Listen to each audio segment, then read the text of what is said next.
ఉచిత విద్యతో పాటు నాణ్యమైన భోజనం, స్టడీ కిట్స్, తల్లికి వందనం లాంటి ఆర్థిక ప్రోత్సాహకాలతో విద్యారంగాన్ని బలోపేతమే లక్ష్యంగా కూటమి ప్రభుత్వం పనిచేస్తుందని కోవూరు ఎమ్మెల్యే వేమిరెడ్డి ప్రశాంతిరెడ్డి అన్నారు. ఈ మేరకు బుచ్చిరెడ్డిపాలెం పట్టణంలోని ఎస్కేఆర్ఎస్ కళాశాల మరియు డిఎల్ఎన్ఆర్ పాఠశాలలో జరిగిన మెగా టీచర్ పేరెంట్ మీటింగ్లో ముఖ్య అతిథిగా పాల్గొన్న ఎమ్మెల్యేకు విద్యార్థులు ఆత్మీయ స్వాగతం పలికారు.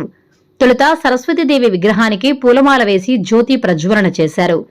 విద్యార్థుల తల్లులకు ఆటల పోటీలు నిర్వహించారు. అనంతరం భోజనాన్ని పరిశీలించారు. భోజనం సరిగా వండడం లేదని విద్యార్థులు ఎమ్మెల్యే దృష్టికి తీసుకువెళ్లారు. భోజన నాణ్యతా ప్రమాణాలను పాటించకపోతే చర్యలు తీసుకుంటామని హెచ్చరించారు.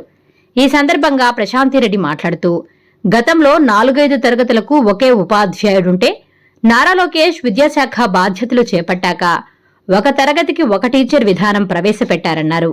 విద్యార్థులను భావి పౌరులుగా తీర్చిదిద్దడంలో ఉపాధ్యాయులే కాదు తల్లిదండ్రులు కూడా ప్రత్యేక శ్రద్ధ చూపాలని కోరారు. పిల్లలకు చదువు సంధ్యలతో పాటు సంస్కారం కూడా చాలా ముఖ్యం అన్నారు. విద్యార్థుల భవితవ్యాన్ని నిర్ణయించేది నైతిక విలువలేనని అన్నారు. ఆర్టిఫిషియల్ ఇంటెలిజెంట్ ప్రపంచాన్ని శాసిస్తున్న ఈ రోజులలో టెక్నాలజీని సద్వినియోగం చేసుకుని బంగారు భవిష్యత్తుకు బాటలు వేసుకోవాలని ఆమె విద్యార్థులకు హితోపదేశం చేశారు. చంద్రబాబు నాయుడు 2047 విజన్, దార్శనికత, పాలనా దక్షతను ఆదర్శంగా తీసుకోవాలని సూచించారు. చదువులో రాణించి జన్మనిచ్చిన తల్లిదండ్రులకు విద్యాబుద్ధులు నేర్పిన ఉపాధ్యాయులకు మంచి పేరు తీసుకురావాలని ఎమ్మెల్యే వేమిరెడ్డి ప్రశాంతిరెడ్డి విద్యార్థులకు ఆశీస్సులు అందజేశారు. ఈ కార్యక్రమంలో Buchireddypalem municipal chairperson Morla Suprajamurali, vice chairman Eradapalli Sivakumar Reddy, కౌన్సిలర్లు పుట్టా లక్ష్మీకాంతమ్మ, తాళ్ల వైష్ణవి, చీర్ల ప్రసాద్, రాచూరి సత్యంలతో పాటు కళాశాల, పాఠశాల సిబ్బంది పాల్గొన్నారు.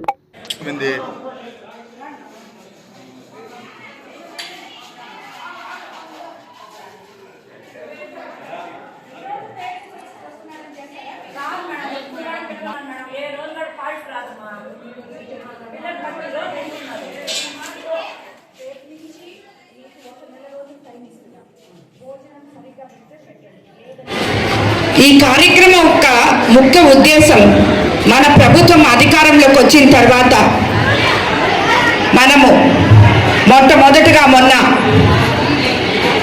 తల్లులందరికీ తల్లికి వందనం అనే పథకం ద్వారా పిల్లల భవిష్యత్తుని దృష్టిలో పెట్టుకొని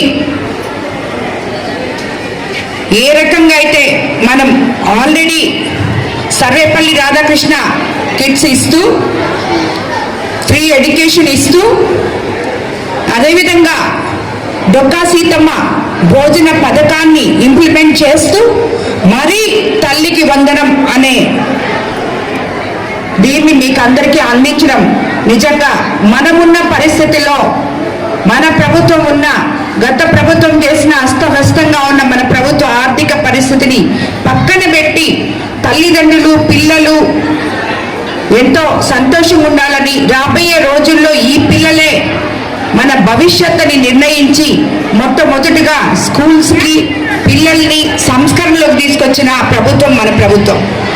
మీకు అందరికీ తెలుసు, ఇంతకు ముందు చాలా స్కూల్స్లో 4-5 క్లాసులకి ఒకే టీచర్ ఉండడం జరిగింది. ఈ స్కూల్లో నాకు తెలిసి 450 మంది,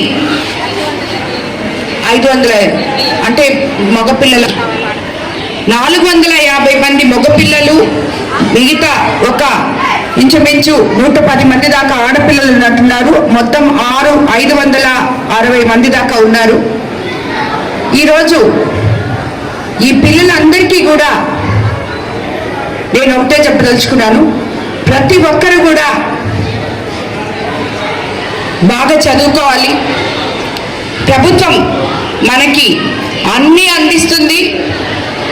టీచర్లు మీకు ఇక్కడ కేవలం చదువు చెప్పడానికి మాత్రమే ఇక్కడ ఉన్నారు.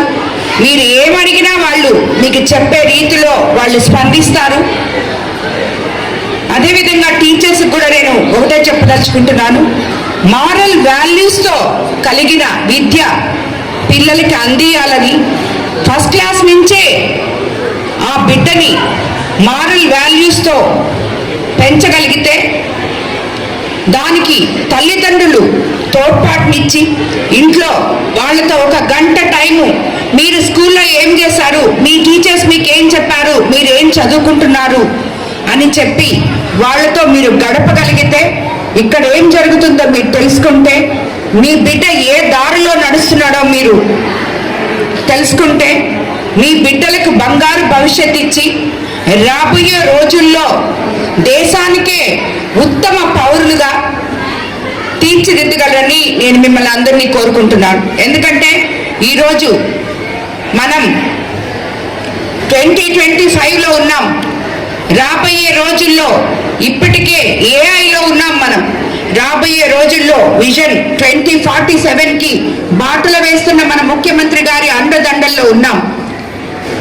ఇటువంటి టెక్నాలజీలన్నీ ఎన్నో వచ్చున్నాయి ఈరోజు. కానీ దీన్ని చెడు దారిలో వాడుకోకుండా ఏదైతే మీ భవిష్యత్తుకు పనికొస్తుందో దాన్ని మాత్రమే మీరు వాడుకోవాలని, దానికి స్కూల్లో ఉన్నంతసేపు టీచర్ల సంరక్షణలో ఎలా పిల్లలు ఉంటారో ఇంట్లో ఉన్నంతసేపు తల్లిదండ్రులు కూడా వాళ్ళని సంరక్షించే విధంగా చూసుకోవాలని, స్కూల్కి